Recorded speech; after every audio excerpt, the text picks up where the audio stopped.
오늘 네 번째 날 빌라도의 신문에 대해서 함께 말씀을 나누도록 하겠습니다. 세상은 그리스도를 죽이기 위해서 모든 힘을 기울입니다. 세상의 법을 충실히 따르고 사람들의 지지를 받고 가장 합당한 정당한 방법들을 동원하여서 그리스도를 죽이기에 온 힘을 다합니다. 세상은 그렇게 그리스도를 핍박했고 그리고 그리스도의 권세를 이 땅에서 없애려고 합니다. 2000년 전부터 그리고 지금까지 4000년 전부터 지금까지 그것은 계속되고 있는 현상입니다.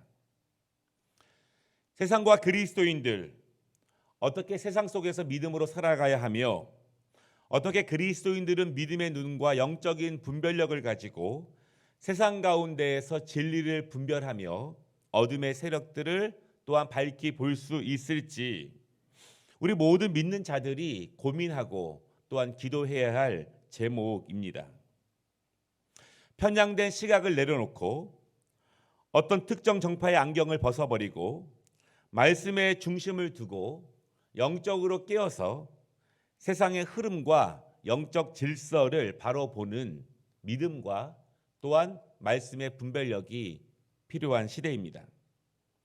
오늘 말씀을 통해서 예수님은 어떻게 세상 가운데 법적으로 합법적으로 배격을 당하는지 함께 말씀을 나누도록 하겠습니다. 첫 번째는요. 예수의 제명은 그가 유대인의 왕이기 때문입니다. 이것이 예수님의 죄명입니다. 27장 1절에 보면은 종교적 권위만 있던 대제사장과 장로들은 법적 권위가 있는 총독 빌라도에게 예수를 보냅니다. 그들은 모든 질서와 법을 정당하게 따릅니다. 그리고 법적 권위가 있는 오늘 총독 빌라도는 예수님을 재판합니다. 그리고 11절 말씀 보니까 빌라도는 예수께 내가 유대인의 왕이냐 이렇게 질문을 해요. 왜냐하면 대제사장들과 장로들이 그 죄명으로 예수님을 로마 법정에 세웠기 때문에 그렇게 묻습니다. 이스라엘의 장로들과 종교 지도자들은 이중적입니다. 그들은 하나님께서 메시아를 보내셔서 이스라엘을 독립시키시고 다윗의 왕국처럼 강한 나라로 이끄실 것이라고 믿었습니다. 그래서 그들은 계속해서 독립운동을 했어요. 우리는 이 하나님의 말씀 뒷면에 있는 이스라엘의 역사에 대해서 자세히 배우지 않지만 말라기 이후에 마태복음이 시작할 때까지 이스라엘 백성들은 400년이 넘는 시간 동안 굉장히 많은 독립운동들이 있었습니다. 페르시아 아래에 있을 때 독립운동을 많이 했고요. 그때도 많은 예언자들이 이스라엘의 독립을 외쳤고 또 지금 본문에 로마의 압제에 있을 때에도 그들은 메시아를 보내셔서 하나님께서 이 나라를 다시 세우실 것이라는 믿음을 가지고 끊임없이 그들을 통치하고 있는 국가를 괴롭게 했습니다. 그런데 그들은 이중적입니다. 자신의 적이 되는 예수를 죽이기 위해서라면 그들의 원수가 되는 로마와도 완전히 손을 잡기 때문에 그렇습니다. 예수를 죽이기 위해서라면 그들이 넘어서야 하고 물리쳐야 하고 배격해야 하는 그 로마까지도 합법적으로 손을 잡으면서 예수님을 완전한 궁지로 몰아넣고 있는 모습이에요. 빌라도의 질문에 대해서 예수님은 그것이 맞다 이렇게 말씀을 하십니다. 왜 이스라엘의 종교 지도자들은 예수님을 왕으로 인정할 수 없었을까요? 그들은 그토록 왕을 기다렸는데 왕이 오시기를 바랬는데 왜 정작 왕이 오시자 왜 그 왕을 자신들의 메시아로 인정할 수 없었을까요? 이스라엘의 종교 지도자들은요 이렇게 가르쳤습니다. 여러분, 우리는 모세의 율법을 지키지 않아서 망했습니다. 우리가 다시 바르게 제사를 지내고 바르게 하나님의 법을 지키면 하나님께서 다시 우리를 구원하실 것입니다. 다윗 대왕을 통해서 우리 민족을 높이 세우신 것처럼 하나님께서 메시아를 우리에게 보내실 것입니다. 메시아는 위대한 왕입니다. 메시아가 오시면 우리는 이제 자유를 얻을 것입니다. 우리 민족은 다시 높이 세워질 것입니다. 하나님이 우리 민족을 인도하실 것입니다. 이것이 몇백 년 동안 가르쳐온 이스라엘 종교 지도자들의 메시지였습니다. 그런데 예수님은 그렇게 오지 않으셨어요. 예수님은 왕으로 오시지 않고 마구간에서 태어나셨습니다. 예수님은 왕으로 오시지 않고 나사렛 한 목수의 아들로 자라셨습니다. 예수님은 위대한 장군도 아니셨고 이스라엘을 로마로부터 구원하지도 못했습니다. 그래서 그들은 예수님을 메시아로 인정할 수 없었고 하나님의 아들이라고 주장한 예수님은 죽어 마땅한 사람입니다. 우리도 어떤 면에서 예수님이 나에게 왕으로 임하기를 원합니다.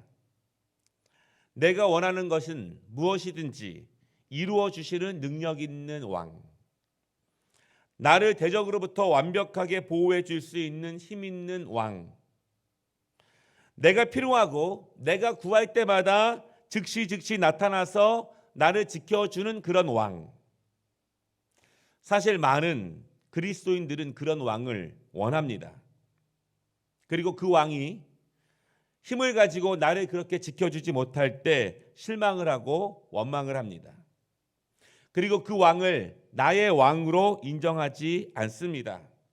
어찌 보면 이스라엘 종교 지도자들의 마음과 우리의 마음이 닮은 점들이 너무나 많이 있습니다. 두 번째 말씀은요, 세상은 그리스도를 죽이라고 합니다.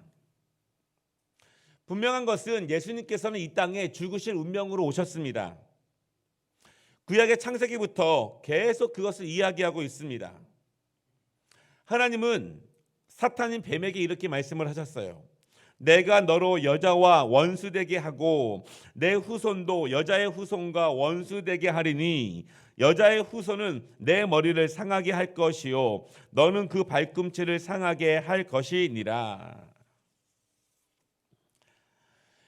빌라도는 좀 억울해요. 그는 높은 사람이었습니다. 그는 무모한 사람이 아니에요. 그러나 지금도 사도신경이 불려지는 곳마다 그는 원수처럼 여겨지고 있는 사람입니다. 그는 합리적인 사람이고요. 그는 법에 의해서 예수를 신문합니다. 로마법은 잘 갖춰진 법이에요. 그가 놀라는 것이 있는데 그는 예수의 죄를 발견하지 못합니다.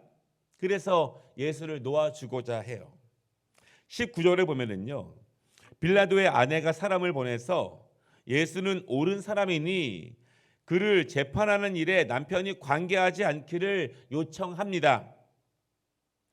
그러나 빌라도는 또한 정치인입니다. 예수를 놓아주고 싶지만 법적으로 죄를 발견할 수 없지만 정치적인 힘으로 이 일을 처리하려고 합니다.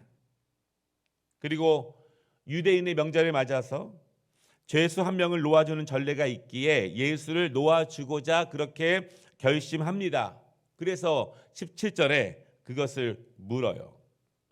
그런데 그의 뜻과 관계없이 대제사장들과 종교 지도자들 그리고 그들이 모아놓은 수많은 군중들, 그들의 영향 안에 있는 군중들, 이스라엘 전체의 민심이 아닌 그들이 가지고 있는 그 이야기들, 그 군중들은 도리어 바나바를 놓아주라고 합니다.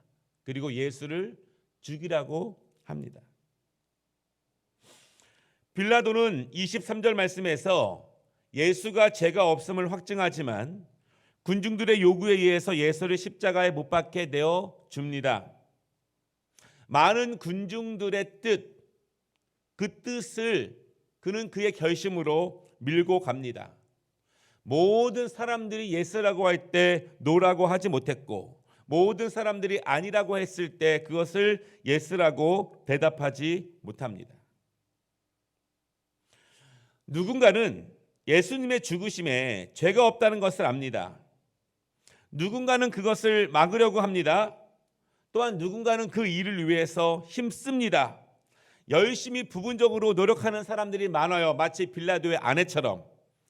그럼에도 불구하고 그 힘보다 더욱더 우월하고 강한 모든 세력들은 예수님을 죽이려고 덤벼듭니다.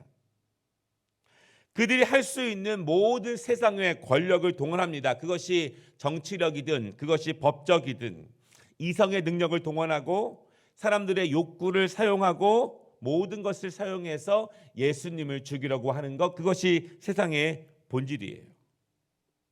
비록 예수님은 죽으시기 위해서 이 땅에 오셨지만 세상의 본질, 세상의 악함은 자신들의 의지와 노력으로 예수님을 십자가로 계속 몰아가고 있습니다. 말씀을 마치겠는데요. 세상은 예수가 죽으면 모든 것이 끝날 것이라고 생각했습니다. 그래서 그 일을 한 거예요. 예수만 죽이면 아무 일도 없을 것이라고, 다시 자신들이 주관하는 그 세상이 올 것이라고 믿었습니다. 그러나 세상이 모르는 것이 있습니다. 세상은 말 그대로 이 세상의 주관자일 뿐이에요. 잠시의 주관자일 뿐입니다. 그들이 영혼의 세계를 주관할 수 없습니다. 그들은 영혼의 세계를 모릅니다. 세상은 예수님을 죽이면 끝이라고 생각했지만 예수님은 부활하셨고 세상이 가지고 있는 힘 밖의 일을 보이셨고 그 일을 이루셨어요. 죽이는 것까지는 그들이 할 수 있는 거지만 다시 살아나게 하는 부활은 그들이 할 수 없는 일이고 그들의 예상과 기대 밖에 있는 일을 주님이 그 일을 하셨습니다. 그리고 모든 믿는 자들에게 부활의 영생의 삶을 소망으로 보여주셨어요. 예수님의 죽음의 열매와 부활의 열매는 모든 믿는 자들에게 부활의 열매를 보이시는 은혜입니다. 비록 한 알의 밀알이 죽었습니다. 한 알의 밀알이 죽은 다음에 아무것도 없는 세상이 되었느냐? 그들의 뜻처럼 이제는 아무것도 없고 사라진 세상이 되었느냐? 그렇지 않아요. 30배, 60배, 100배를 넘어서서 수만 배, 수백만 배, 수천만 배의 살아있는 열매들이 하늘의 밀을 통해서 번성하게 됩니다.